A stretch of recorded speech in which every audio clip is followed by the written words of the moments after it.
Good morning, ladies and gentlemen, and welcome to the ATS Business University marketing training. This morning, we actually have a special training from the CEO of Ice Buddy Systems, Miss Pamela Norris. She is going to speak with us about emergency preparedness and several other different things that we can do to make sure that we are prepared in times like this. So, Miss Pamela Norris, I now turn it over to you. Thank you, Deanna, and welcome to another episode of Straight Talk. Well, we're going to be focusing today on coping strategies when quarantined, because every day now, new restrictions are being put in place. We're going to hear from you about what restrictions you're facing. And we found that we've got businesses that are closing, schools have closed and the children are now home, activities have closed and been canceled, meetings have been canceled, speaking engagements have been canceled. And, for many, the only thing that's open right now are pharmacies and grocery stores. I know that here where we are here in Maui, that as of tomorrow, all restaurants and bars and everything will be closed. You're not even allowed to be on the road unless you're going to a doctor's appointment, unless you're going to a store or a pharmacy.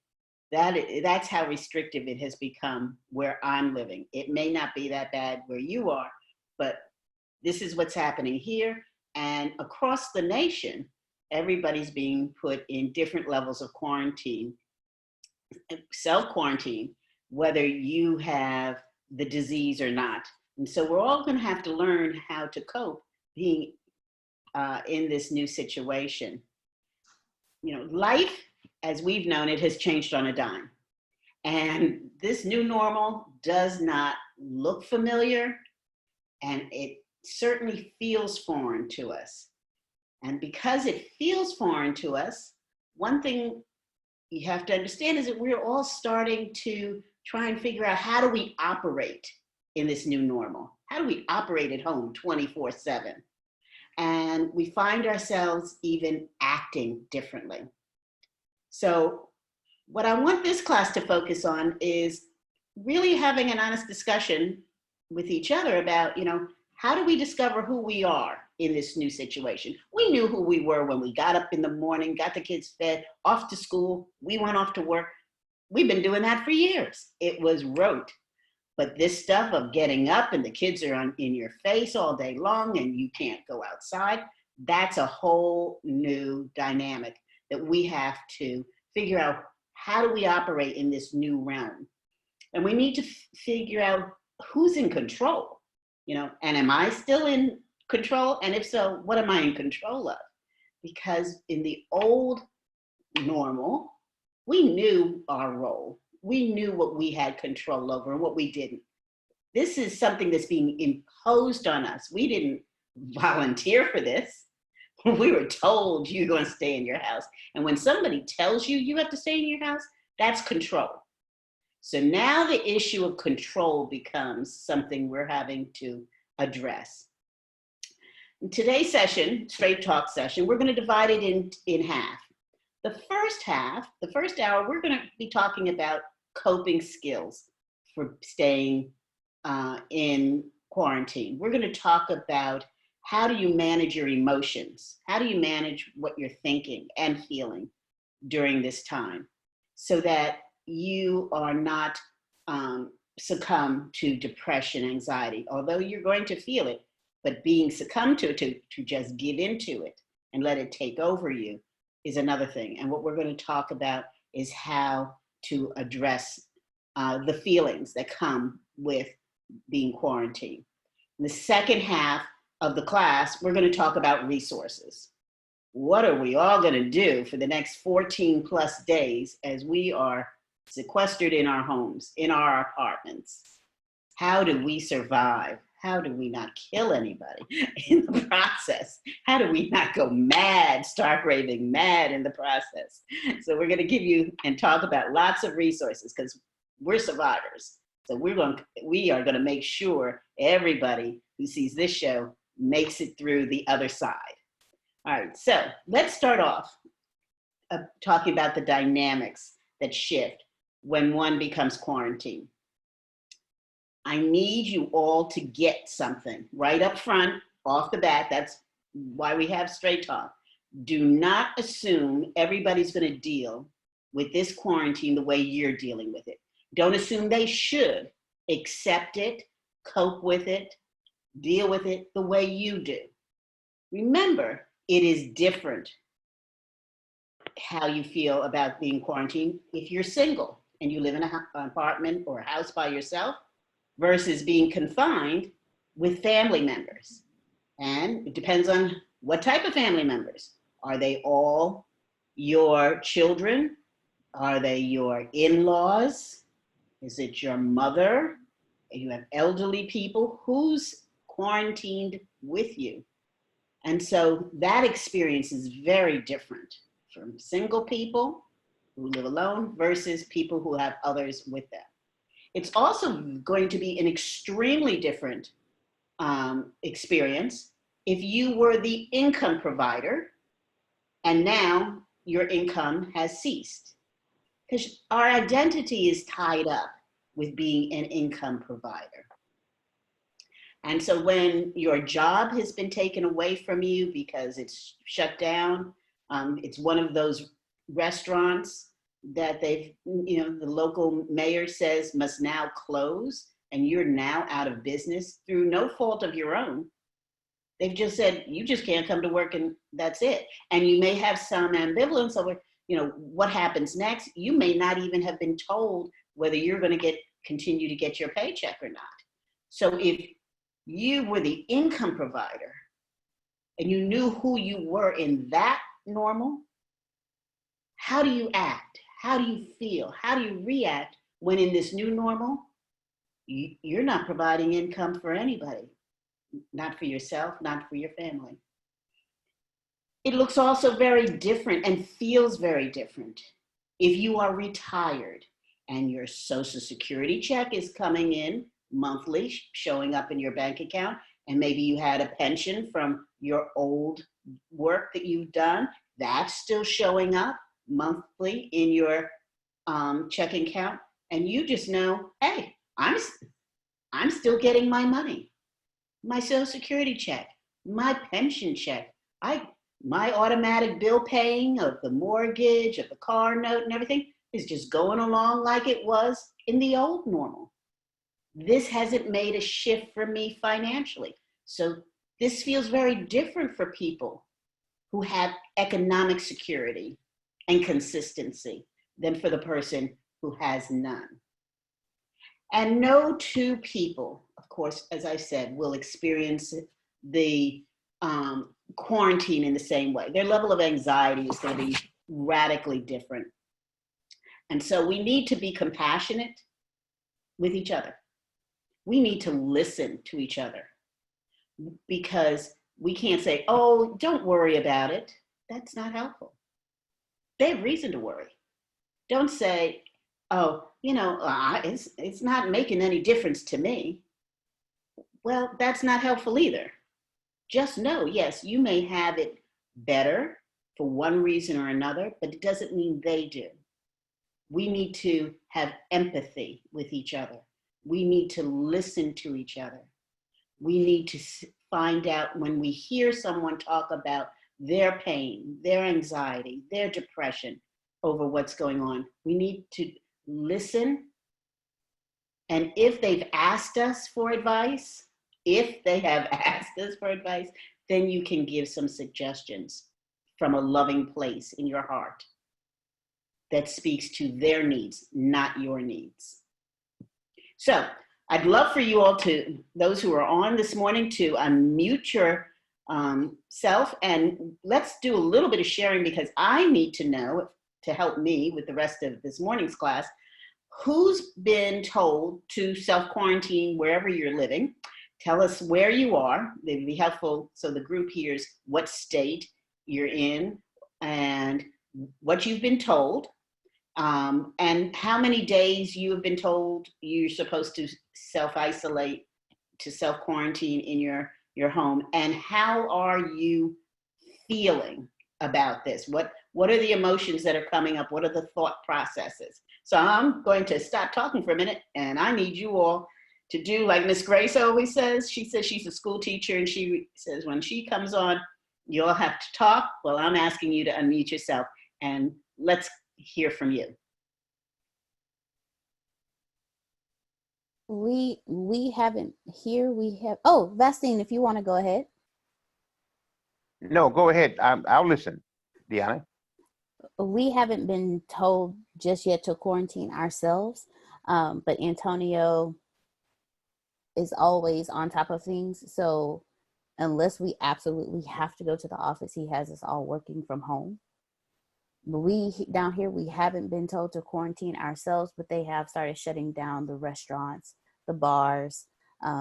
Fast food restaurants are open, but only the drive-throughs are open. The pharmacies and like the dollar stores, the Family General, and the grocery stores are open. But as far as the restaurants and things like that, they've already started shutting them down.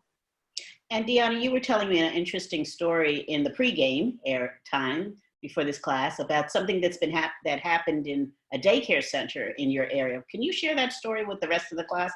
I think people need to know what's occurring around the country. Well, this morning, Antonio, he sent me a message. And when I looked at it, I was still kind of half asleep when I heard it go off. But when I looked at it, it's, and I can actually read, it says, apparently a daycare teacher in Texas City, which we are, for us, it's like where we stay, a main street, and then Texas City it's one of those kind of merged type cities where you can drive through our city to get to the other city, or drive through that city and you're in our city. And it says apparently a daycare teacher in Texas City has the coronavirus. And they say she has been going to work sick, exposing everyone else. So they've decided that they are shutting down for the remainder of the week. But people are literally going to work knowing that they are exposed, and they're dealing with children. And I don't know if y'all have heard in the news, but there was a newborn baby born with the coronavirus. Ms. Pam has been sharing with us that there's 5-year-olds, there are kids under the age of 18 and younger that are now coming up as not only exposed to, but actually have it. So we literally had someone down here going to work every single day at a daycare, dealing with toddlers,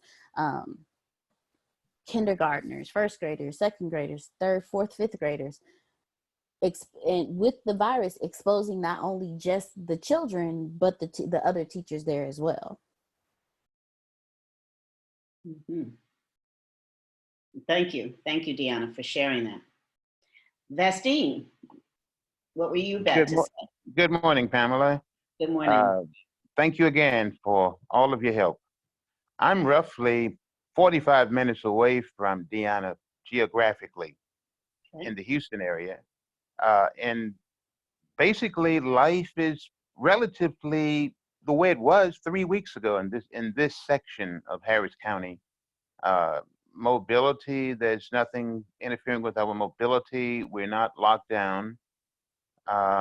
Of course, restaurants are closed, but the basic necessities, facilities are still available. Pharmacies, gas stations, and they have dry takeout foods. But basically, it's relatively about the same, Pamela. I think it's going to. I'm looking at a report right now going on television, and I think they're going to crack down a little bit tighter here in Harris County. They may tell people to stay more focused by staying at home more. But people are really moving around where I am right now. But we know it's coming. But I'm already practicing more constraints than I have in the past. So, and I'm following a lot of the things like what you're talking about as far as just certain things, keeping certain windows, no windows open or anything like that. So in a form, I guess I'm really kind of isolating myself at times, but I haven't been put under any controls by the system yet. Not at this point. Well, and we've been hearing that they even say on the news about how Texas is not moving as quickly as some of the other states. It almost seems like this virus is sort of moving down south slowly but surely. It's getting these areas. Now, Florida, of course, because especially as we have so many who are older there, the Sorrentinos can tell us what's happening in Florida, so that we can have a comparison. But yes, some areas are being restricted heavily and others aren't. So it's good, Vastine, that you're starting to do some things for yourself, because it'll feel different when your local mayor tells you you have to do it and you've already put those things in place. So because then you feel like it'll allow you to feel like, oh, I'm in control of this. I had already done this. So you're not doing anything. You're not doing anything to me. I've already made those adjustments in my life. That's correct. Yeah, that's very good. You, thanks, Vastine. So Phil and Sue, can you tell us what's been going on in Florida?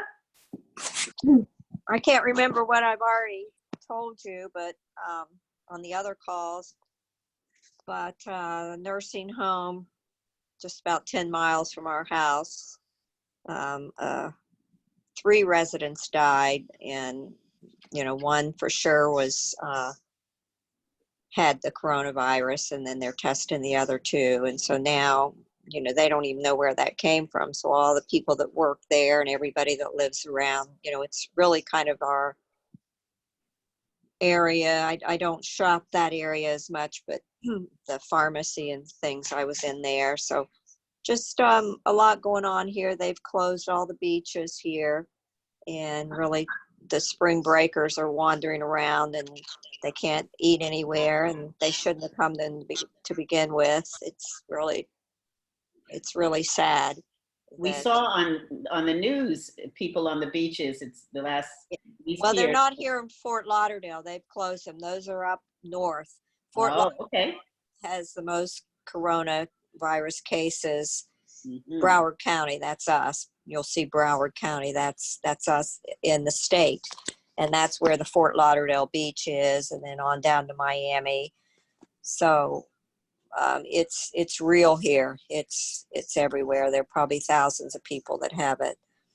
I've got 2 weeks worth of food and not been feeling well. I've been trying to talk to the doctor the last few days to see about getting testing, and there's confusion here.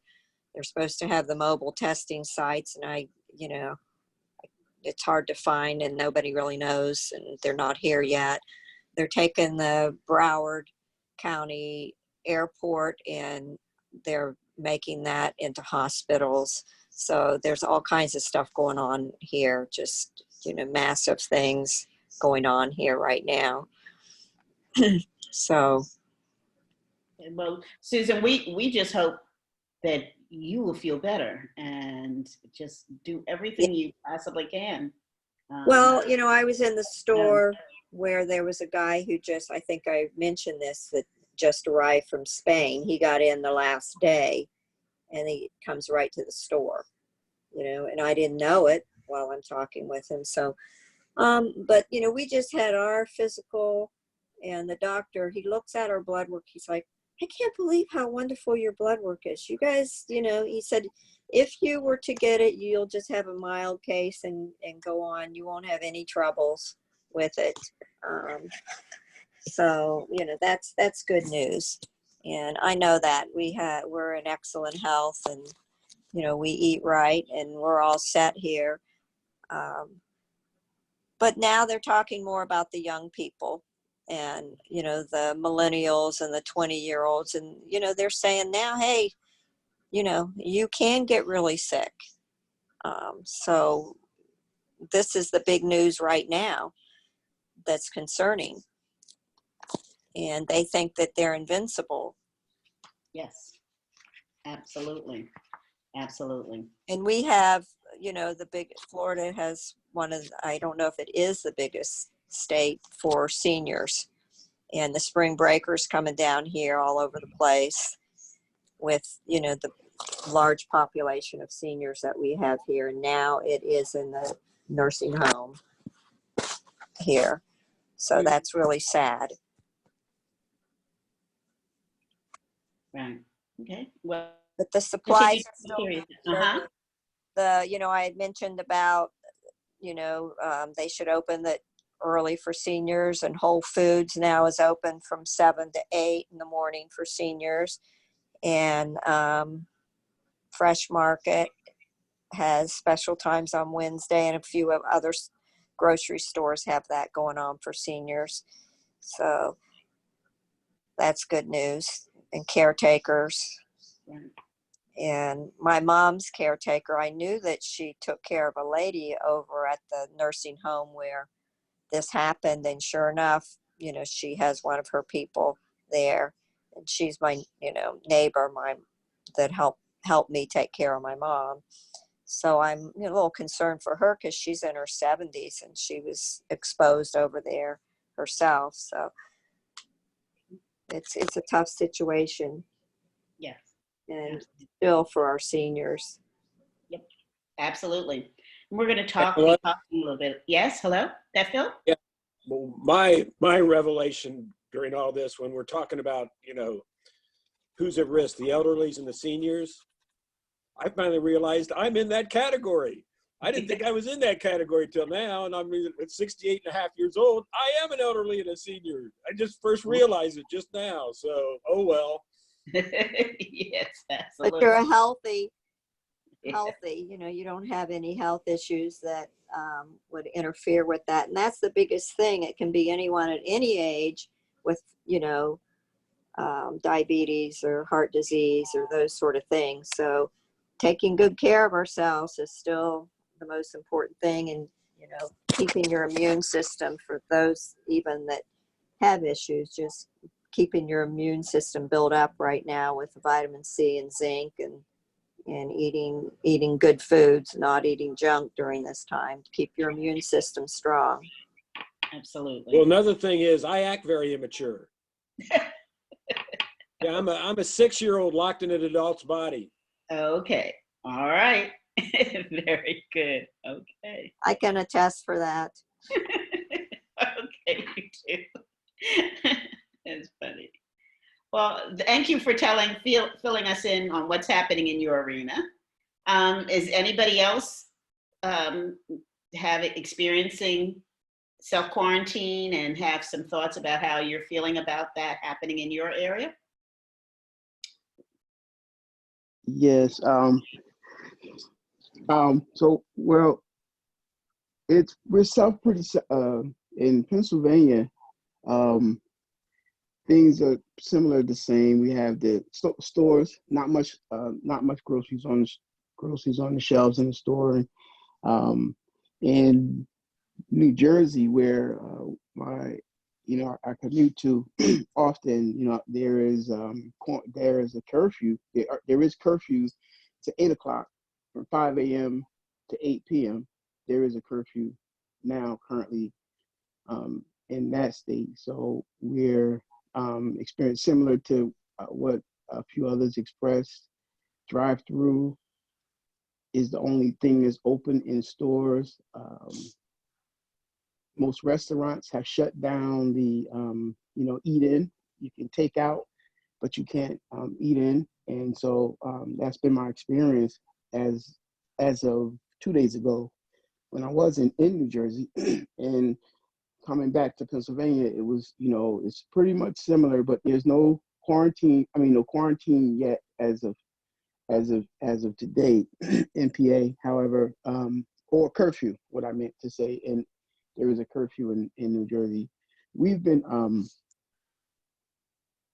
part of our training has been always to prepare for times like this and to be prepared for times like this, and have stored water up, and we have gas stored up for the generator if in fact it needs to happen to kick in, and just to and that's where. So one of the things now is storing up water and filling up water containers to have plenty of water, and then make sure that we have water and food, and attempting to store and make sure that we can stay in a position so that we can take care of and be in a good place. But that's where we are with it, and it's on the East Coast. Thank you for that one. Okay, thank you for sharing that. Yep, letting us know. Okay. Can I say something, Pam? Absolutely. If someone runs low on, everybody's buying bottled water, but in reality, we have really if the city water, wherever you live, if the water there is deemed safe, your hot water heater in your home, if let's say you have a 50-gallon hot water heater, if you utilize the hot water from your hot water heater, that really is some of the cleanest water you can drink. Yep. So that's one thing you can always, as long as you still have power and gas and keep your hot water heater running, utilized or whatever, that's really some of the cleanest water you can drink. They don't tell us that, but it really is.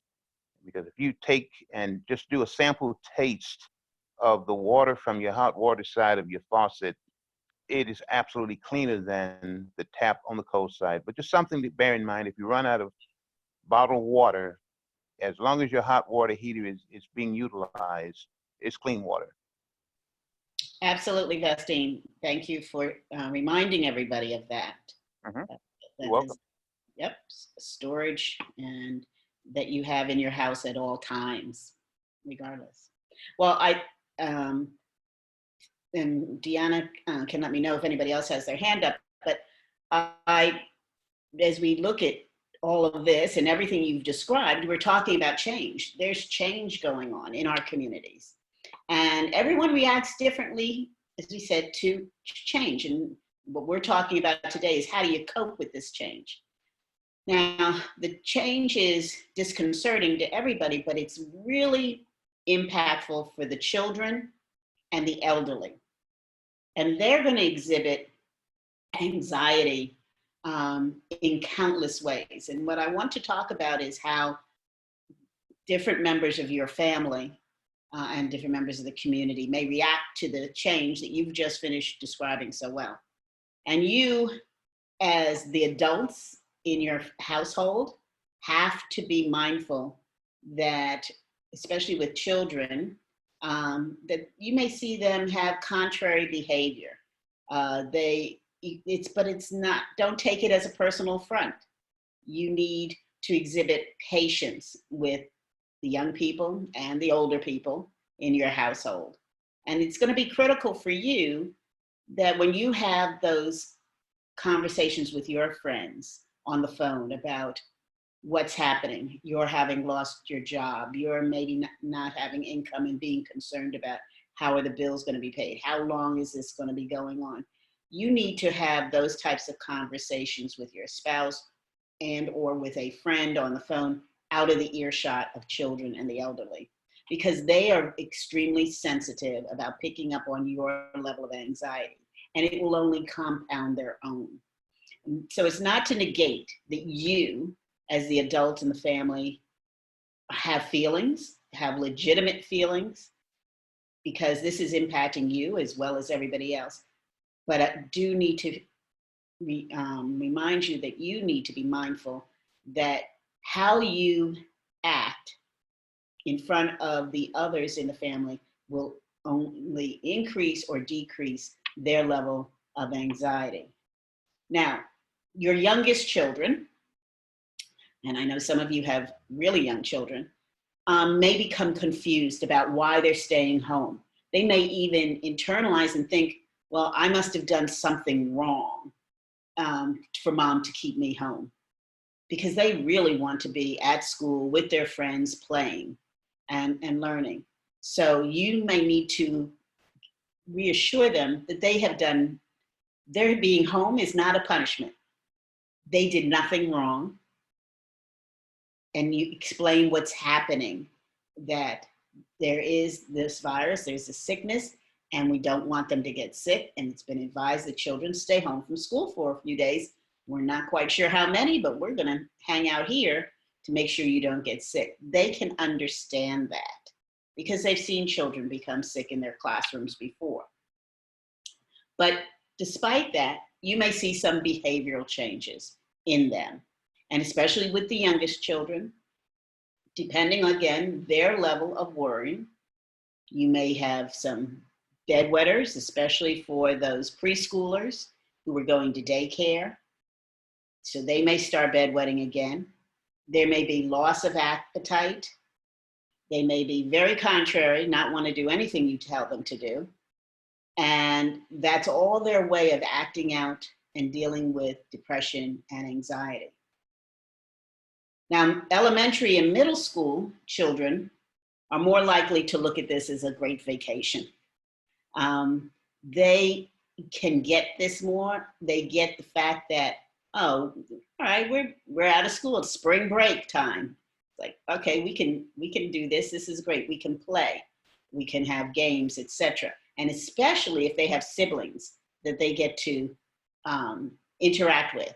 Now, if you have an only child, then it means that you as the adult in their life are going to need to spend more one-on-one time with them, because your child, your only child, is not having that socialization that they were used to getting in a classroom.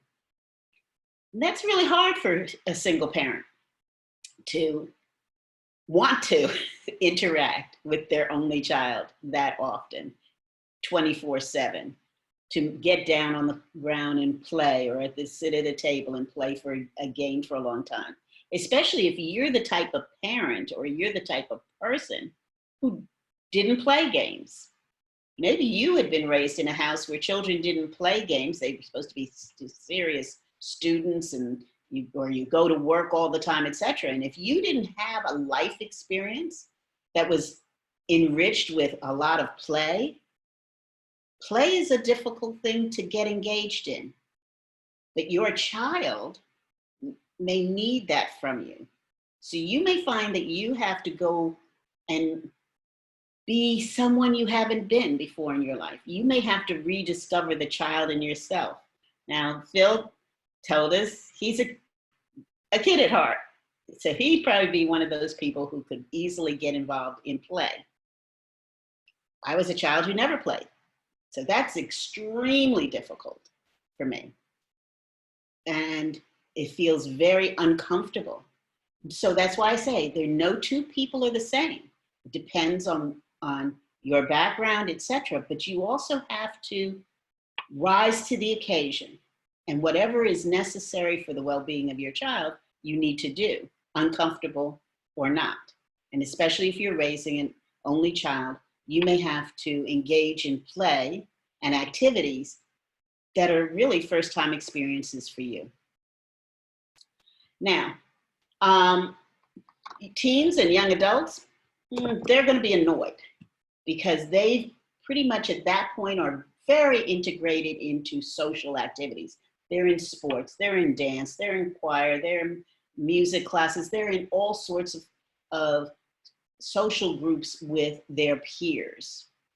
And they're going to be annoyed that they're not able to hang out with their friends. But if they're allowed to communicate with them, whether by phone or by computer, you may find that they are able to more easily cope, because they'll just stay on the phone all day long. They'll stay on the computer all day long, talking to their friends. They're going to find a way to stay connected.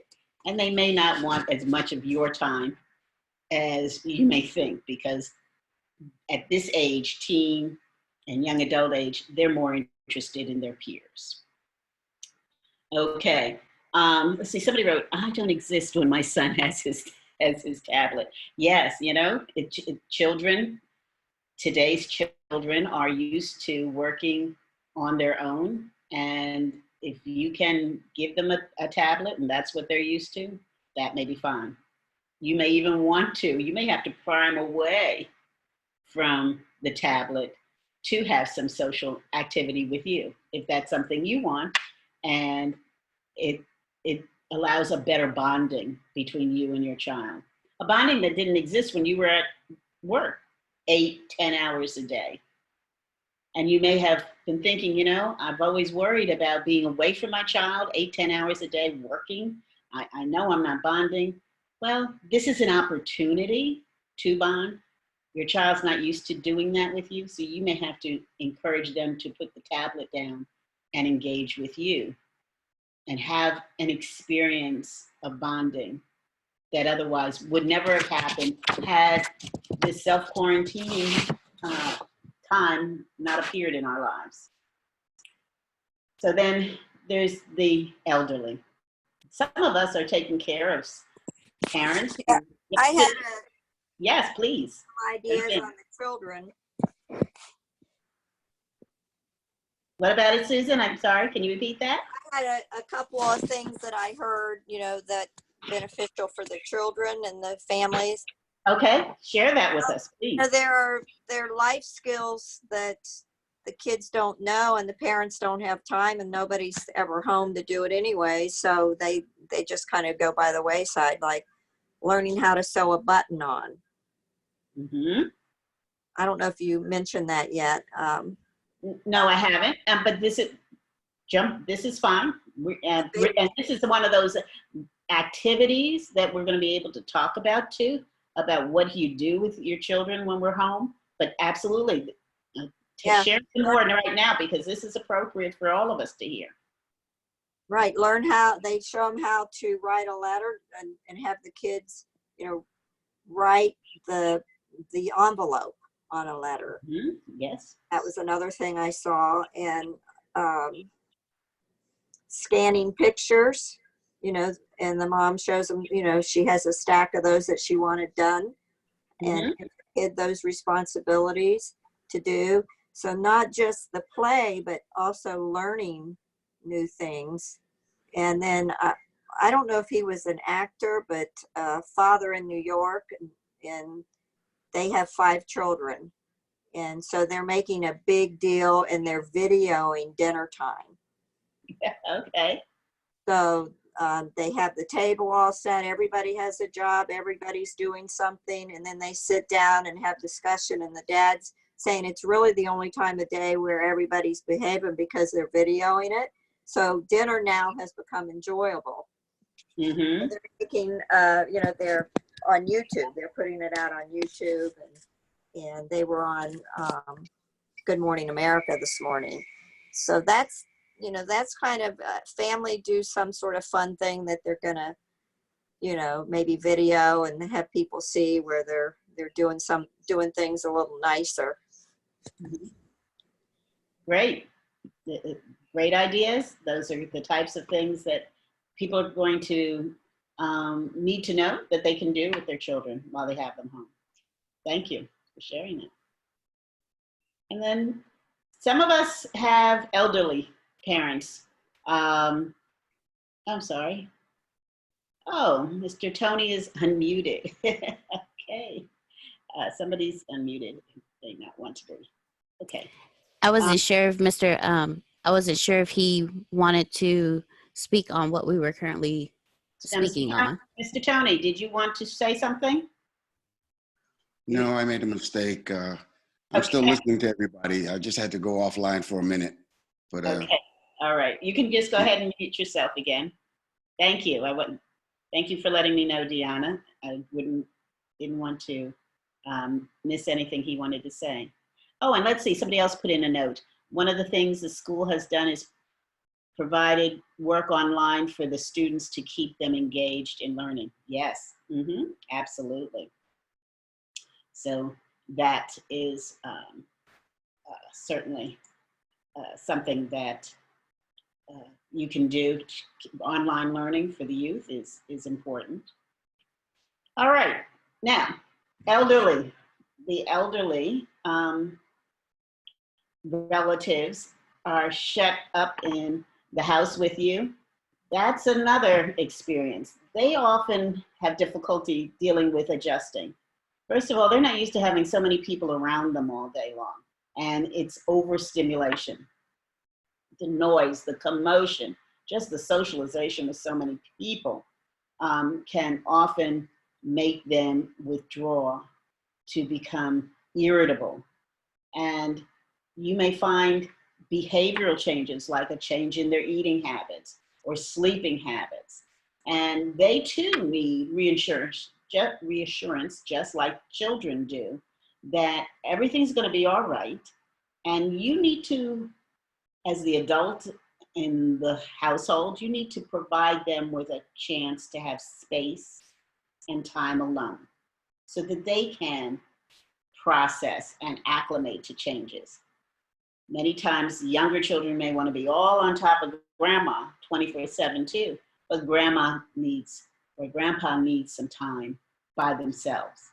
And you may have to say, we're going to let grandma and grandpa have some quiet time, and carve that out in your day.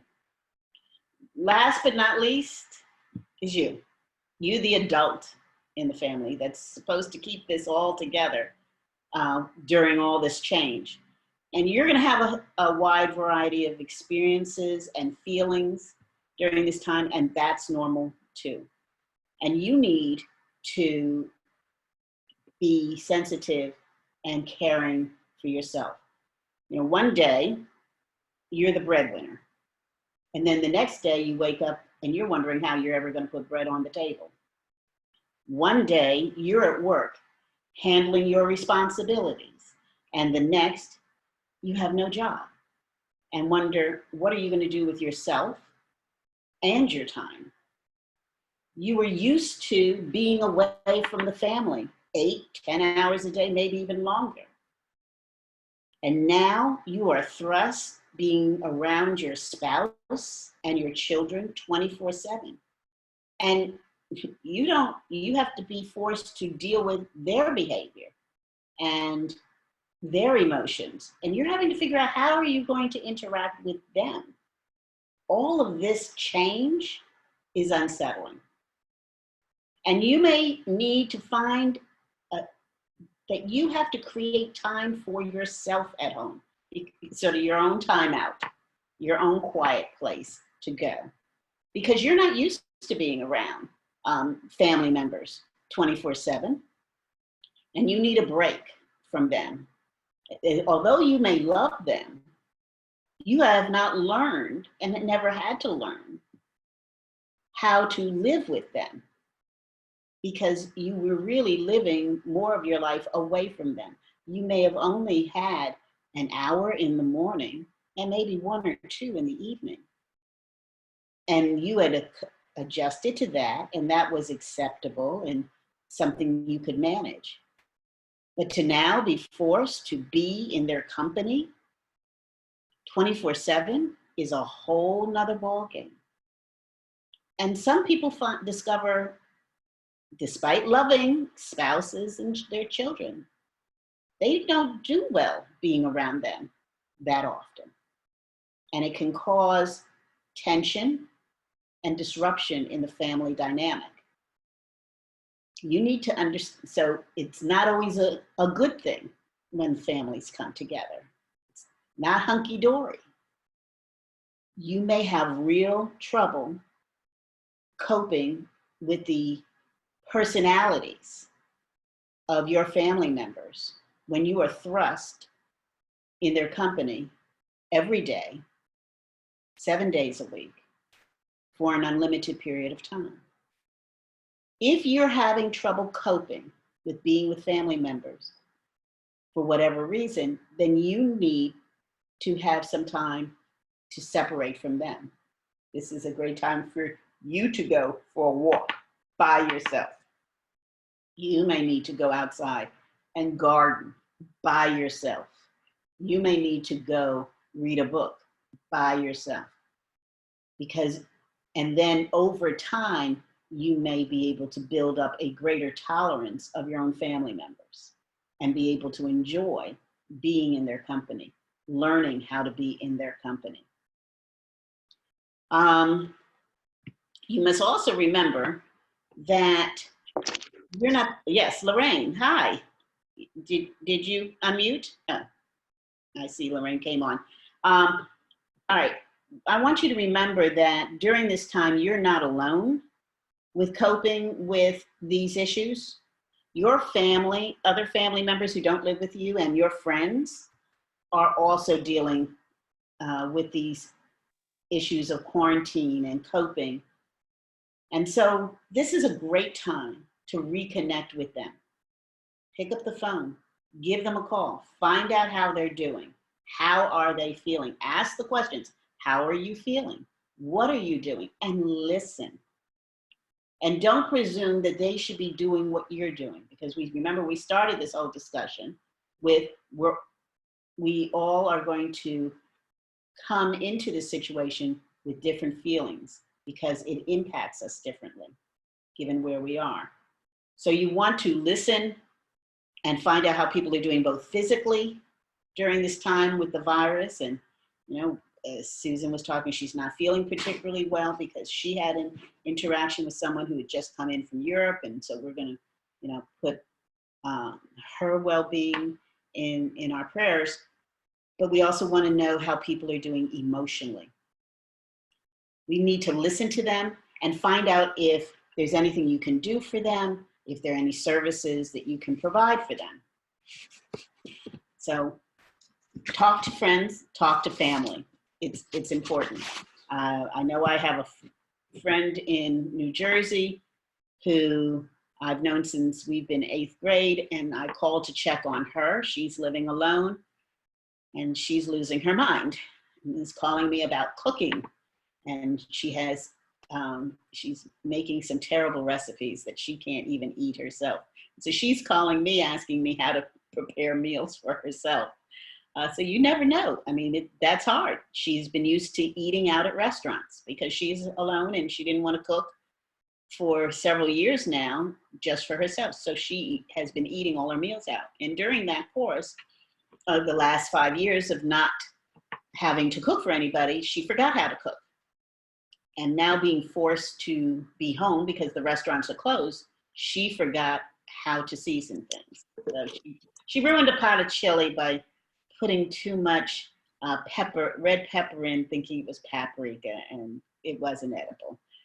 So we're down to, with her, teaching her cooking 101 skills. Anybody else have any interesting stories about discussions with family or friends and how they're coping? Okay, next, and this one I need you all to listen to. Stop watching TV all day long. It's really easy to become a news junkie during a disaster. After 9/11, people were fixated on the TV, and what they watched were the planes going in to the towers over and over and over again. They watched the people jumping out of the windows to the ground, out of the flames. They watched the first responders covered with ash, coming down the streets of New York. They watched all of this 24/7. And what many of you don't realize, and you may not have known, is that the people who were at Ground Zero, 9/11, were not the only ones who suffered post-traumatic stress. As I was a clinical director of a mental health center in Baltimore at that time, and I cannot begin to tell you how many people had to come into therapy. They weren't at 9/11, but they were suffering from post-traumatic stress. They were traumatized by watching that scene over and over again on television. And their PTSD was as real as anyone else's. They were having nightmares. They could not eat. They were shaking.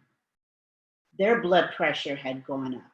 They were thinking the world is at its end. We're not going to survive this. They could not cope. Some could not even go back to work and function. There are many people during this time with the virus who are so fixated on the news. How many people have the virus? How many people have died today? And yes, the numbers are increasing. And yes, the numbers are going to continue to increase because unfortunately, here in the United States, we're about 2 weeks behind everybody else in terms of even knowing how far the spread is, which is why such drastic measures are being taken for all of us to isolate, because every one of us can be potentially someone who is carrying the virus. Because we know that you can carry it for 7 days, feel in the best of health, and not realize you are infecting everybody. Maybe because of someone you ran into in a store. And so it's important with all this unknown, with all the coverage, news coverage, that you don't inundate your mind with all of this. That you make the time while you are quarantining in your house to do other things. That's not to say you don't turn on the news. You need a certain amount of information so you can make informed choices. There was just yesterday, there was a group that had been off the grid. I think they were in, it may have been Yellowstone Park or whatever, for a long period of time. And they had just come out, they'd been hiking in the park for weeks, off the grid, not watch TV, no news, and they'd come out, and the car that they had arranged to pick them up when they were finished with this long 2-3 week hike, the gentleman the first person thing he asked them as he picked them up was, have you been around anybody who came, from a foreign country? Have you been this? And they're asking, what the heck are you talking about? Why are you asking us these questions? And he said, well, because of the virus. And they went, what virus? And he said, where the hell have you been? He said, camping. We've been camping off the grid. What's been happening? And the driver had to fill them in on what's happening in the world. They were oblivious to all of it. Well, it doesn't help for you to be oblivious to what's happening. You need some information, but you don't need to let it consume you to the point that you can no longer function. And that's important. Nor allow your children to get sucked in to seeing it and let it raise their anxiety. Now, the other thing to think about is that you need to create a schedule for your day. And that will help you be able to function better. Consistency will provide comfort and assurance to everybody in your household. So, create that. It's not just free for all for 2 weeks. So have a schedule. This is the time we're going to get up. This is when breakfast is going to be. Get the children maybe to learn how to help you with breakfast. Some of the tips that Susan was also talking about, teaching them some skills. Then many of you are going to be doing homeschooling for the first time. If you've never done homeschooling, you're going to need to get on, first of all, on a computer and Google homeschooling. What do you do and how do you do it? If you've not been a teacher in your professional life, you may not know, even be clueless how to begin to be an instructor of your children, who are going to probably have different age ranges and are going to have different learning needs and as well as the subject matter. You're going to have to do some research about this is a new skill I have to learn. How do I be a homeschool teacher? What do I need to have? What materials do I need to have? How do I teach my children these things? But this would be, so homeschooling, because you want to make sure your children don't fall behind their peers, their classmates. They're going to become anxious about that. Remember, our goal in coping with being quarantined is to reduce anxiety. For our children, they're going to be like, well, what happens, Mom, when I go back to school? We've been away and we were in the middle of learning science, or we were in the middle of doing this experiment, and or I'm supposed to graduate and now school's closed, and will I be able to graduate? Is this going to mess me going up into high school or go to college? All of these issues and questions are going to be bombarded upon you. You're going to have to figure out answers for it. You're going to have to do some research. You also don't want to do homework all day long. You don't want to run your house like you're a general and make it so that the children feel like this is the worst thing in the world. So you want to schedule some breaks. You want to have some outdoor recess time in your backyard, maybe throwing a ball around, chasing the dog, walking the dog if you have a dog. Have some game time. Children learn through game playing. They learn good sportsmanship. They learn taking turns. They can learn subject matters. We're going to be talking in the second half of this class about all the resources and types of games you can use. So learning and having games is going to be critical. And you're going to need some quiet time. You need to be away from each other. It may be, okay, it's whatever time, everybody go to your room, or everybody go wherever you want. Somebody wants to go outside. You can take a nap. You can read a book. You can get on the phone with your friends or get on the computer. But for the next hour, it's going to be quiet time in the house. It allows everybody to decompress, to have some time to be in their own head, to think. Maybe it's the time somebody wants to say a prayer, or to meditate, or to exercise, or to do whatever, but it's your time, and that's the critical thing. Quiet time is your time to choose what you need to do today. It may be not the same thing you'll choose to do tomorrow during the quiet time, because your needs are going to change. It's important to mix it up, to be creative, discover new things about yourself. Remember, I started this talk about you're going to have to discover who you are in this new normal. To discover some things. You may find you have some talents and some interests you just never knew about because you were so busy working all the time. You never had time to know that about yourself. And you want to look at this not as something that's just been imposed upon you, although it has been imposed upon you, and that's a reality. But you need to look at it as an opportunity to expand your coping skills and build your level of resilience. In that, those coping skills and level of resistance will help you when the next crisis comes along. Because there's going to be another crisis. It may be an earthquake next time. It may be a tornado, a hurricane, whatever, fires. But something will happen, and it's going to cause a disruption in your life. And I want to say also, and I'm going to make a pitch for this, that when you are reading, if nothing else, during these times, as I'm closing about talking about coping, I want you to remember you can always stop and count your blessings. Yes, you are confined in your house. Yes, your life has been turned upside down. Yes, your economics have been shredded. You don't know where the next dollar is coming from. But you have much to be grateful for. For many of you, this is the first time you get to rest. You've been burning the candle at both ends. You haven't been able to get decent sleep.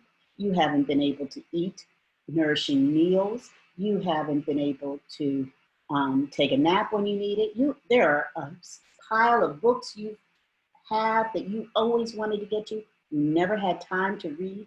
You have time to read them now. Your children, you love them dearly, but you have to work to support them. And it means you don't know them very well because you're away from them. This is an opportunity to get to know each of your children as individuals, to have that private conversation to say, Johnny, tell me, what do you like? What's your favorite color? If you could do anything in the world, what do you want to do? And listen. And know that Johnny is not the same as Susan. And that's great. And to be grateful. And this is a great time to just give thanks. And as you're reading books, I'm going to make a suggestion.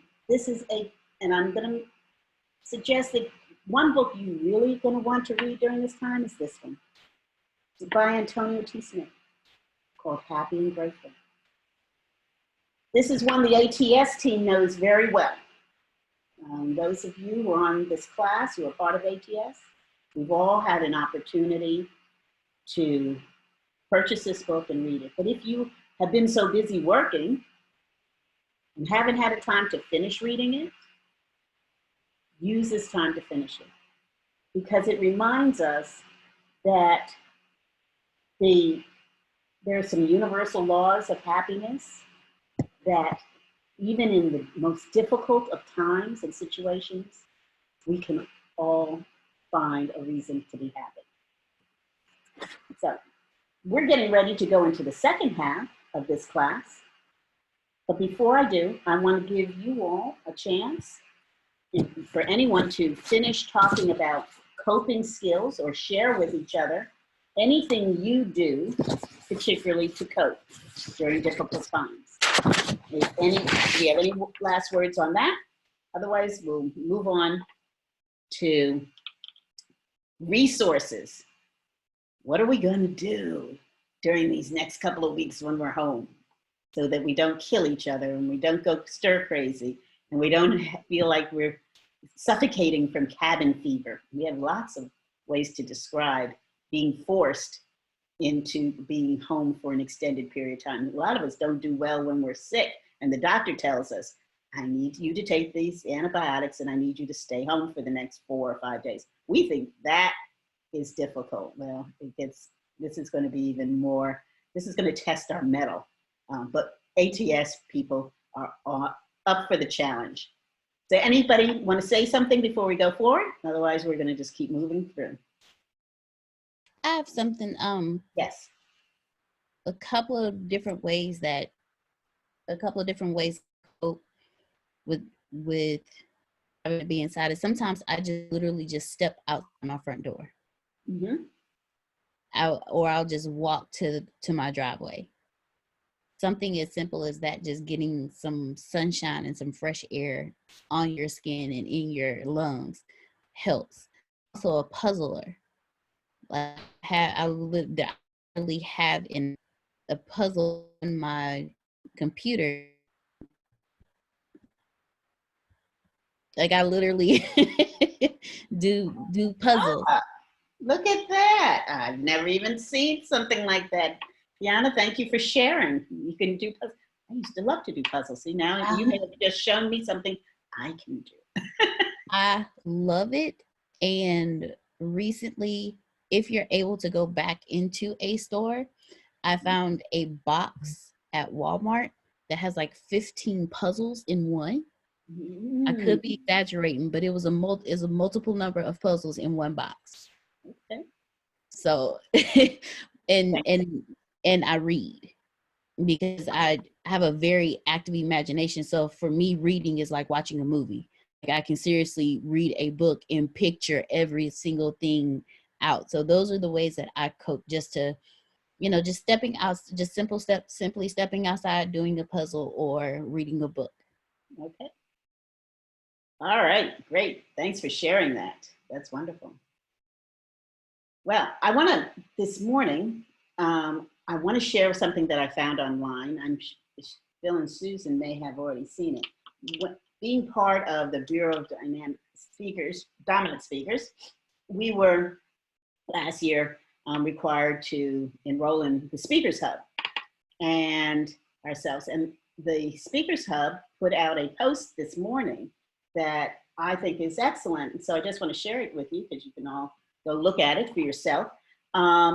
It talks about 20 resources for presenters and speakers for them to be able to cope during this time of quarantine. Because as you know, your speaking engagements are being canceled right and left because you're not supposed to have groups get together of more than maybe 10 now, depends on where you are. So they are providing some guidance for professional speakers like ourselves about what we can do during this time.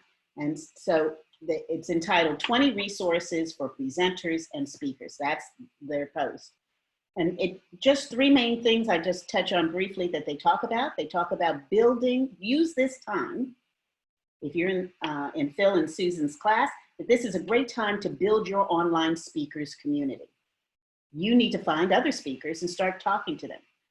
Talks about creating a group chat and an online meetup with other speakers.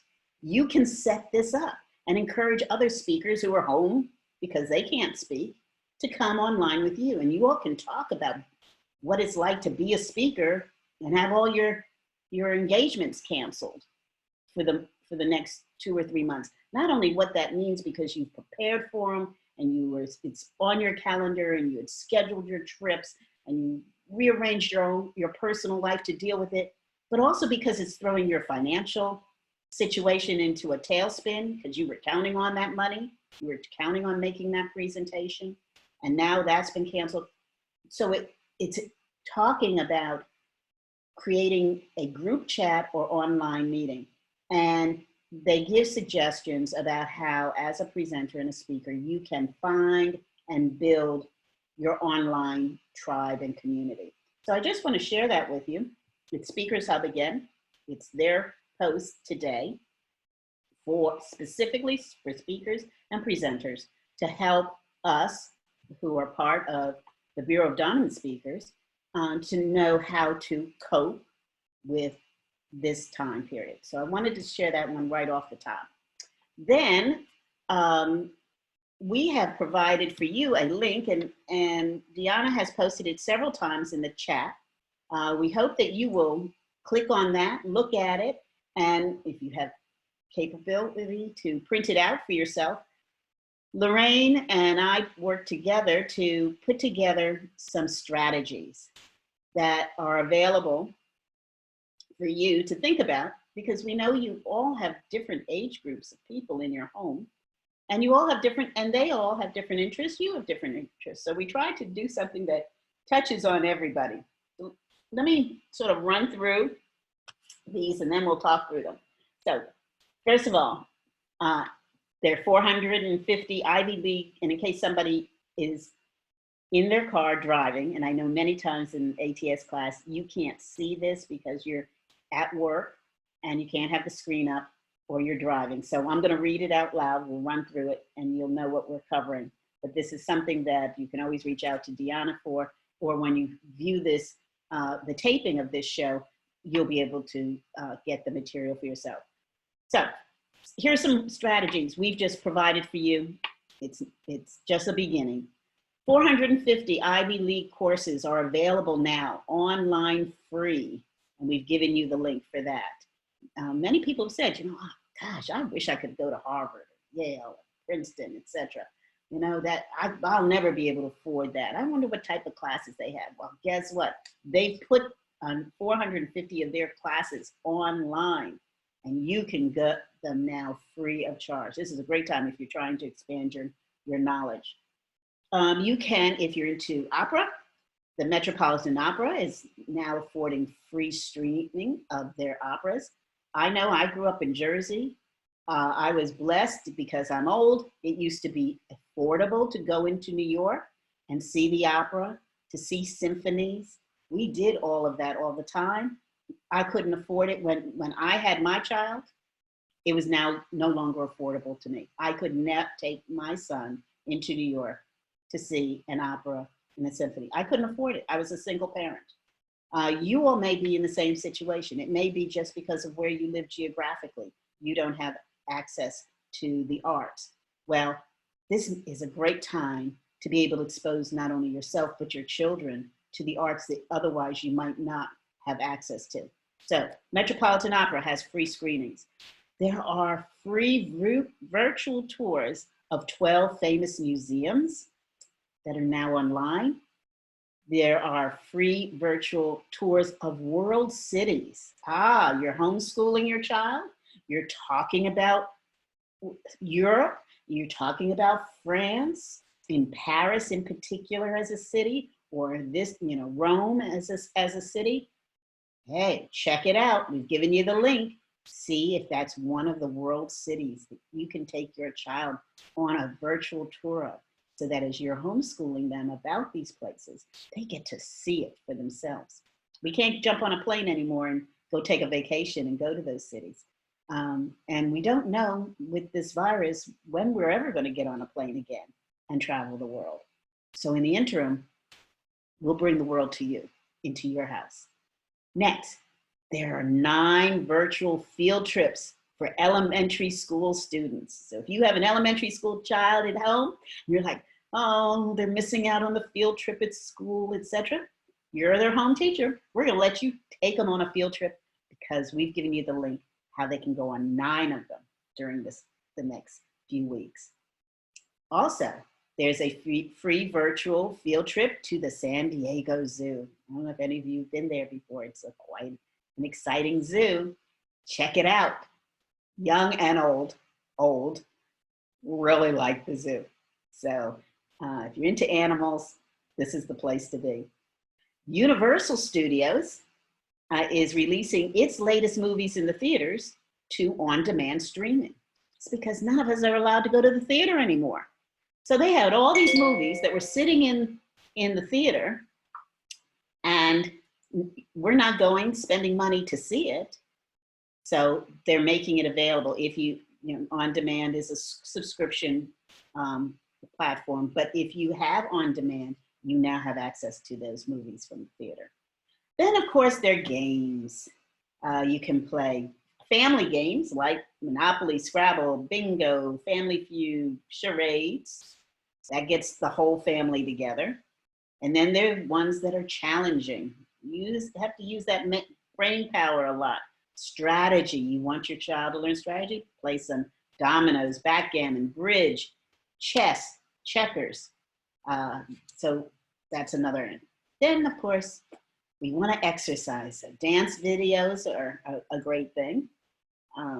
And you can learn a few new dances. Maybe you wanted to learn salsa.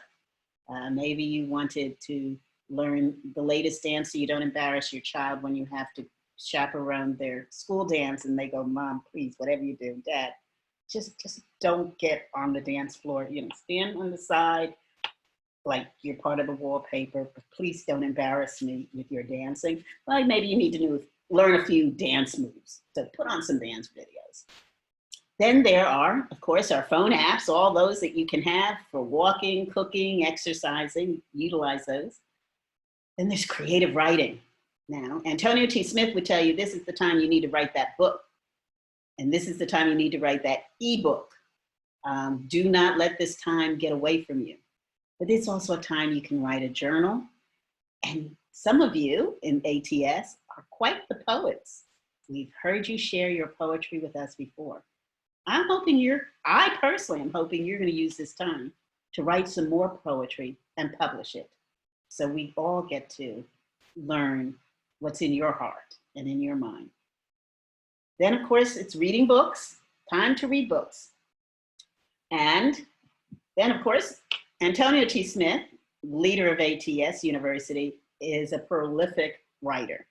One of the newest books he has that I'm delving into is The Richest Man in the Trash Can. So if you haven't picked this one up, feel free. Look, got lots of pages.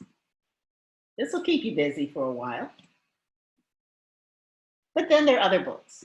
You have your religious scriptures. During times like this, sometimes we need to turn to our faith, whatever it is, and turn to the religious scriptures to find comfort, to find direction, to have understanding of what's going on in our world and how we're going to cope. So, and sometimes if you've been working on the weekends, etc., you may not have an opportunity to go and fellowship in a faith group with others. But this may give you some time to still pursue your own faith, etc. You can also use this time for personal development. You said, oh, I need to really work on how I communicate with people. I need really the thought process of rich man, poor man, so I can manage my finances better. This is the time You decide, what do you need to be the better you? And then you seek out the learning that'll take you to that place. Of course, you can always listen to music. You can either turn it on to listen to it, but you can play music. You can do karaoke. Last night, I was thrilled. John Legend got on Facebook, and he decided that his contribution to all of us was he was in his pajamas with his bathrobe on because he's not feeling well. He's sick. And he turned on his camera and he said, hey, look, I'm in my pajamas. I've got my bathrobe on. He said, but I know we're all stuck at home, but I just thought I'd throw you a concert. And he sat down at his piano and he said, type in what song you'd like to hear. And he started playing. And it was wonderful having a concert. Well, you or your children may have musical instruments or even be talented. This is a great time to tape them and post those videos so grandma and grandpa can see it and friends can see it. We can all benefit. Then there's cooking. So take out those cookbooks that have been collecting dust. Why don't you plan to try a new recipe every night? We've all stockpiled our house with food. Well, let's try feeding our families and ourselves something a little different. This is a good time to foster a shelter puppy. Shelters need help because, again, their staff may get sick and not be able to come in and take care of all the pets in the shelters. But you're going to be home for maybe the next 2 weeks. This is a great time to volunteer to be a foster parent to a shelter puppy. You can bring them home, and during 2 weeks, that's what you need to be able to teach them, housebreak them, teach them how to socialize, teach them some commands, so that when this is all over, they're adoptable. And it also lets the animals feel your love and compassion. You have the time to work with these pets while you're home all the time. Your children, it also gives them something to do. Gives them a responsibility. They may like the idea of having a pet for a period of time that they can be responsible for. Understanding they're going to have to give him up when they go back to school, but that they can feel like I helped this pet be adoptable. Next, physical fitness. All right, we got to stay in shape. If you're like me, I filled my house up with a good supply of cookies and all the things that are my comfort food. And I don't want to devour them all during the 2 weeks. We'll never recover from this physically. So stay in shape, yoga, aerobics, walking, dancing. Take the dog if you have a dog. Take them for walks. This is the time for all of us to stay in shape. Organize. Organize that closet, all your drawers. Clean out the refrigerator and the freezer. Go under the cabinets. All those things that we never have time. We say we need to do them, but we're too busy because I got to go to work. I have this. I've got to go give a speech. I'm giving a presentation. I'm trying to get that ready. I don't have time to do this. Well, now you have the time. Learn a new skill. This is a great time to learn a new skill. Calligraphy, knitting, crocheting, painting, computer skills. Maybe you did not know how to do a post. You did not know how to tape yourself so that you can do all the things we're taught here in ATS, which is get yourself out in front of your public.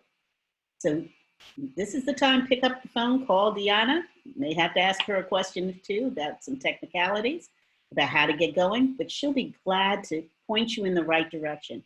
But you have the time to work on your computer skills. Do it now. Then, of course, self-care. Time for that bubble bath and a glass of wine and a little soft candlelight.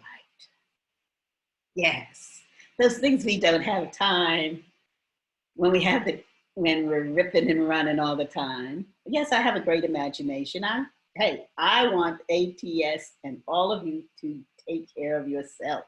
This is the time to ask to have somebody rub your feet. This is the time to ask for a massage. This is the time to give yourself that facial you've always wanted to do.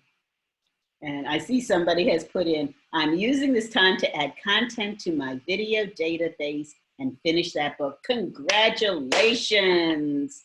Oh, congratulations. We're looking forward to it too. We're going to hold you to that because we want to see it. So when it's done, you're going to come back on this class and you're going to tell us about it. And we're going to hold you to it. So we're excited about it. Next, social media blitz. Okay. I'm going to pick up where Antonio left off. This is the time you need to create daily postings about your business. You have no excuses now. Don't be telling me, I don't have time. I'm sorry. I'm at work. I can't do it. And by the time I get home, I have to feed the kids and I'm exhausted and there's no time. I'll tell you, Antonio doesn't even have to tell you. I'm going to tell you, none of us, myself included, we have no excuses for the next couple of weeks. If nothing else, we're going to shock the world with, they're going to know who ATS business members are. They're going to see all of us in a way they've never seen us before. So here's my challenge to you. Create a blitz every day. For all this time you have to be quarantined, every day you have to put at least minimum one post. Do more, but minimum one post every day about your business. Genealogy. It's a subject near and dear to my heart. This is the time to interview family members start with your oldest and then work down to the youngest. If they're not in your house, pick up the phone and call them and tape record the conversation. This is the time to create an audio story or a book of your lineage. You know, your children, it's something for your children and your grandchildren and all those that are going to come afterwards. But this is a great time. Elderly people love to tell stories. They'll ask them what happened during the Depression. The elders in your house are going to be the ones that are going to teach you skills about how to survive this. You're going to go, girl, this is nothing. We need to tell you about the time of the great blizzard of whatever, 1920 something. And we couldn't move for all this time. Or we can tell you, I can teach you how to grow your own food. Don't worry about coming here and telling me Safeway and A&P or whatever, Giant is out of food. You got a backyard, you got a ground, you got some food in the refrigerator. I'm gonna show you how to take those scallions and grow some more. I'm gonna show you how to take those lemons and grow a lemon tree. I'm gonna teach you this. Old people have a lot to teach us. We need to listen and we need to tap into their knowledge so they can teach us things, but they also can share with us history that is not in the history books anymore. You're not going to hear about it in school, but they have a rich history that is going to provide us with the skills that are going to allow us to survive the future. And it makes them feel important that they have something to contribute. So genealogy becomes something you want to do now. Also, this is a great time to do some planning. Plan some creative ways to reduce your expenses. This is a new normal. Life ain't going to be like it used to be. Money isn't going to be like it necessarily was before.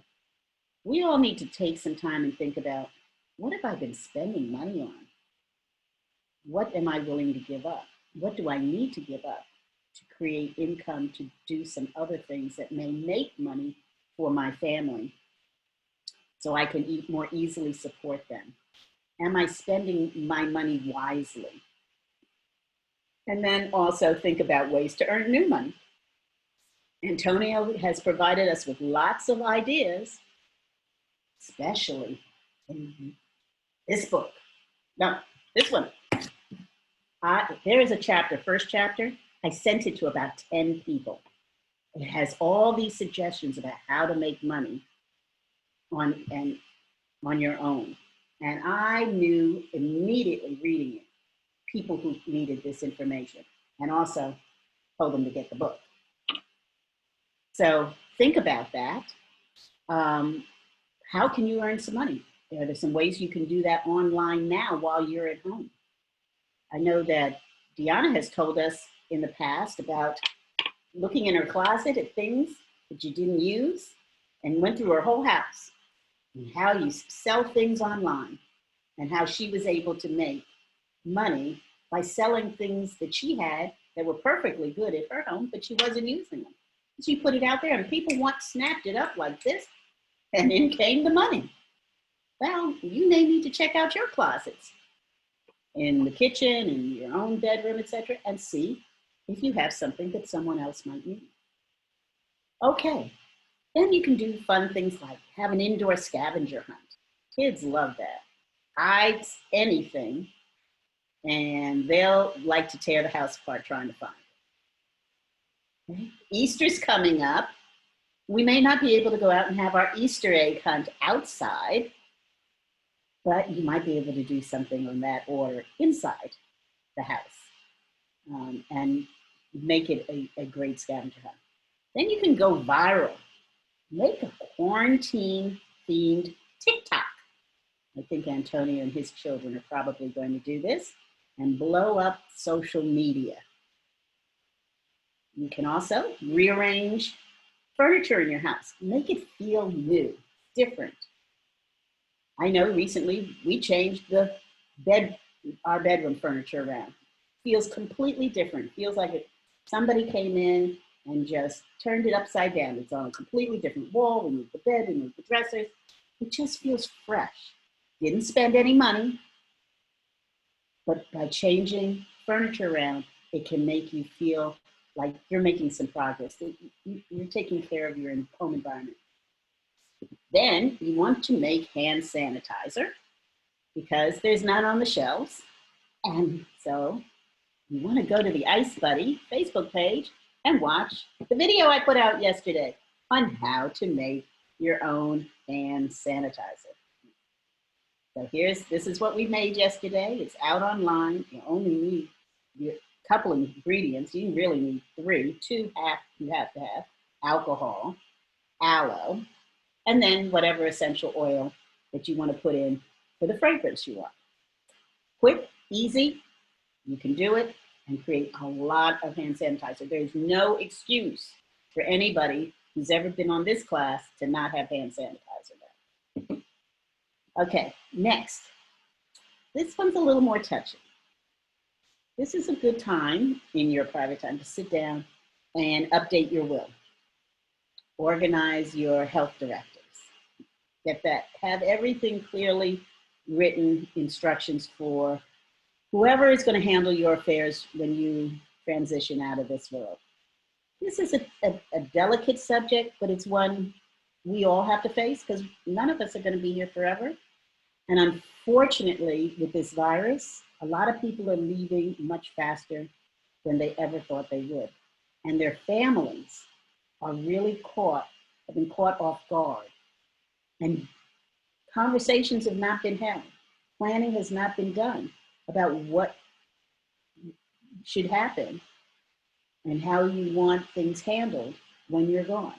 This is the time to write it all down, to leave something very explicit so that whoever is left behind doesn't have that worry. They know what you wanted and they can execute it on your behalf. Next, if you want a new look and you wear glasses like I do, go check out some new eyeglass frames at glassesusa.com. Allows you to put some glasses and see what frames look best. It's always fun to sort of dress up and try on some new outfits and see what new image we want for this new normal.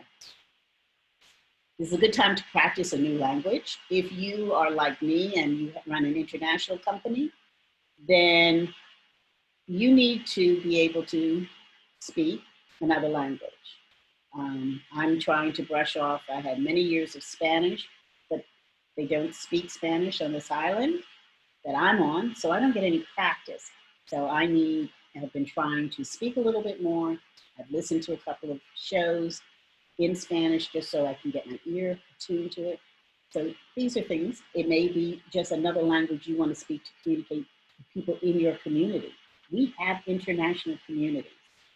So if you want to be a better community member, being able to speak the language of your fellow neighbor is something that will help you move your business along and help you become better in terms of helping out in your own community. Then there's take lots of naps. When we're working, when all this is over and you have to go back to work again, you know how it is when you leave work for a week's vacation or you're out sick for 4 days. And I know Adonia knows when you come back, how much work is sitting on your desk waiting for you. It's like, oh, they just piled it up. It's just nothing got done while you're gone. Like, imagine being gone for 2 weeks or longer. We're going to have a lot of catching up to do.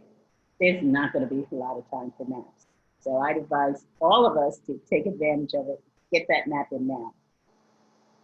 So this is brief, and I talked about this briefly earlier. Time to really talk to your children and your spouse. Find out what their interests are. Find out what's on their mind. You know, have a tea break. Have high tea with your daughter, your teenage daughter, your 8-year-old daughter.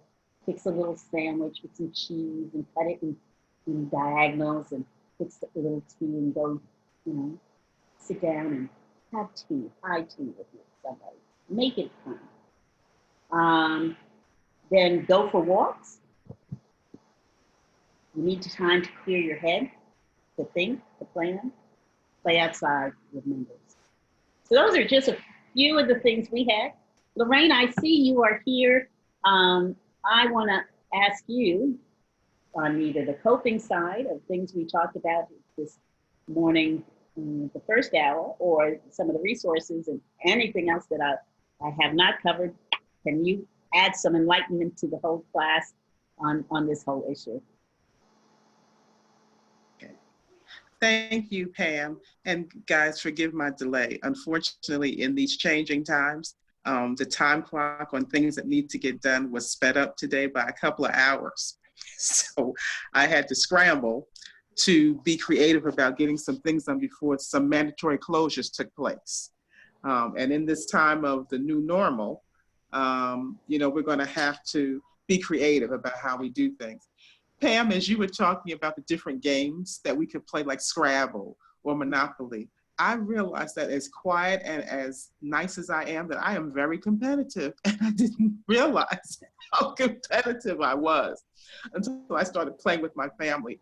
What that did for me was to help me to see the diversity that's in our family grouping. Sometimes we're so captured with getting up, running our errands, going to school, doing homework, that we forget that our parents, for example, are real comedians, that they have lived lives as children, as young adults, as teenagers, that we can kind of get a handle on why we are the way we are because we inherited their genes, but hearing their own stories as at our ages kind of helps us to connect with them in a different way that we wouldn't have necessarily been able to do or had time to do had not a situation that caused us to be home more often afforded us. I also like Deanna's idea about going outside. How about playing Scrabble or charades outside? It changes the environment that you're in. It helps those of us who perhaps are a little shy to kind of get out of some of our shyness, to get comfortable in our own skin, and to realize that we're not going to melt or, you know, evaporate just because we're in a different environment. Because sometimes when we are thrown into new situations, like this situation is causing us to be in, it's kind of hard to know how to cope or, you know, how do you fit in? And so changing the venue for something that we're familiar with doing can be a way for you to kind of build up some confidence and to realize that it's okay to have fun, make mistakes, and realize that you're in a supportive community of people. I couldn't imagine being cooped up or quarantined by myself. Maybe for a day or two, but after a while, the novelty of that will wear off. And so having a close-knit group of people who I'm around is helpful because now I'm not just in my own head. I am also hearing other people. I'm getting their support. I'm feeding off their energy. And the more energized they are, that helps me to kind of get out whatever, you know, mental funk I may be in, to help me to say, you know what, I'm going to get through this. It's going to be okay. Doesn't feel good right now, but I can make it. I can do this. And so I think that's really important from a mental health perspective, to get involved, to change the to change the rules of the game that we're in, to be alive, to live, really, and to realize that there's so much around us that we've been missing. What the flowers smell like, that birds really still sing, even in wintertime.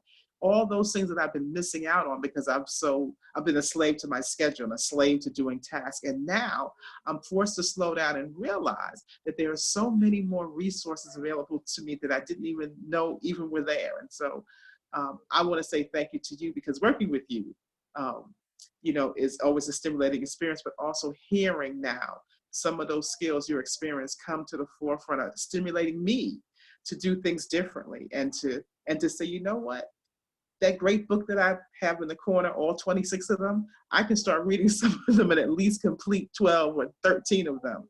We know by the time we get through whatever this next phase is going to be, and then live my life of being in different places in a safe way, flying and just creating food and feeding people who live in caves or people who are on top of Mount Everest. I can do all those things from the safety of my own home in the virtual world that I can create. And so I'm just excited about what people are going to say when this time is over. I'm excited about the new YouTube stars that are going to be made during this time, because people are going to find ways to say, I matter. Life is wonderful. I can do this. I can help somebody. And so I'm just excited about what's going to come as a result of this, because resilient people will rise from this time of challenge for us. And I'm just excited to be a part of this time. Thank you very much. Appreciate that. As we're getting ready to wrap up, is there any comments or thoughts that anybody in the class right now would like to make before I share some last information with you? Susan.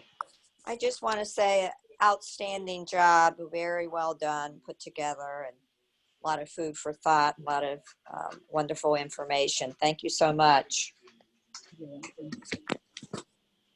All right. Well. Hello, Pam. Yes. Yes, this is Vastine again. Hey, Vastine. Before you came on the air this morning, I was sitting out front because I've had my shrubbery out front trimmed for the seasonal trimming, and I saw the most beautiful red cardinal land in the yard. And it took me back to my childhood watching birds. I don't know how often people spend time with their children watching birds. They can teach us so much, just watching the way they socialize, how they eat, how they fly from one branch to the next. And if you live in a neighborhood where there are squirrels, and my neighborhood is just loaded with Rockies all over the place. And I just want to end by saying to look upwards. There's nothing more fascinating than cloud watching, because when you really look at the clouds, teach children, let them observe. They will see faces of relatives. They will see images that they'll never imagine looking at everything on the earth. But cloud watching is a wonderful way to spend time, and they will be shocked. They will see themselves, their faces in the clouds. It's just something I wanted to share, because those things got us through long summers, hot summers here in Texas, and it can work anyway if the weather is permitting. Thank you. No, thank you, Vastine, and that for describing that and telling us how we need to be grateful and appreciate everything that's around us. And that's a great lead-in for what I just wanted to close with. Here at ATS, we have Straight Talk, and we have all the ATS resources, because we're the survivors. We're going to survive. We're going to get through this. We are coaching each other and providing each other with knowledge and resources. So this is just part of life. And so tomorrow, Lorraine's going to teach the class. I'm sitting back, and you're going to get to hear from Miss Lorraine. And Miss Lorraine is going to be addressing the subject of the emerging identity of the new normal survivors. The emerging identity of the new normal survivors. And that's you. That you will be the new normal survivors. And so things will not be the same, and identity is not going to be the same. So we're going to have a discussion tomorrow. Rain is going to lead it, and I'm going to have a chance to sit back and listen more. And this is going to be exciting because we're here at ATS. What sets ATS apart from any other online program that I've ever been able to is we discuss things that are cutting edge. We discuss things that nobody else is discussing in a way that nobody else is discussing. And that's what is going to make ATS even shine brighter when this is all behind us. Antonio talked the other day about the opportunities that come out of difficult days like the ones we're going through now. And that ATS and all the businesses that are part of this will be able to shine a lot brighter because during this whole period, we continue to learn, we continue to grow, and we are prepared for what comes next. So I want to thank you all for your time today, your attention, all the great input you provided on coping and how to get through the next couple of weeks. We will not let this get us down. We're looking at this as an opportunity, a business opportunity to make our business more prominent on all social platforms, a business opportunity to plan and prepare to grow and have more clients when this is over. We're doing the strategizing, we're doing all that needs and putting in the time that needs to be done to talk to whoever we need to talk to so that we can make our business even better, bigger and better on the back end. One of the problems about being a business owner is having time to plan, to strategize. Well, this has truly been a blessing in disguise because it's going to force us to give us the time to do what we need to do to make it better. But it also is not just about our business. It's about us personally, that we're going to learn a lot more about ourselves. We're going to grow in our own personal development. We're going to have new skills that will take us into the new future and to be even more successful. So I want to thank you. I'm going to turn it back over to Miss Deanna to close us out. Thank each and every one of you so much for joining us today. Thank you so much, Miss Pam, Miss Lorraine, Mr. Tony, for all of your hard work and everything that you have done as well. I do want to let everyone know that Antonio will be doing a free digital conference for whoever wants to attend called How to Multiply My Money. It will be this Saturday, the 21st from 9 a.m. to 5 p.m. So if you would like to attend or if you know anyone who would like to attend, please feel free to let me know. We will send that information over to you. It's free to everyone. So there's no limit to who you can invite. Whomever you choose to invite, please feel free to welcome them. Again, Ms. Pam, we have truly and honestly enjoyed your straight talk. We have not received the information that you have been giving to us like you have given it to us, and we're definitely looking forward to Miss Lorraine tomorrow to educate us as well. So thank you both so very much for everything that you're doing for us here at the ATS Business University. Everyone have an amazing day. Stay sanitized, stay safe. You can plan better, you can dominate. Good night. Well, have a good day. Yes, have a great day, everybody. Bye now.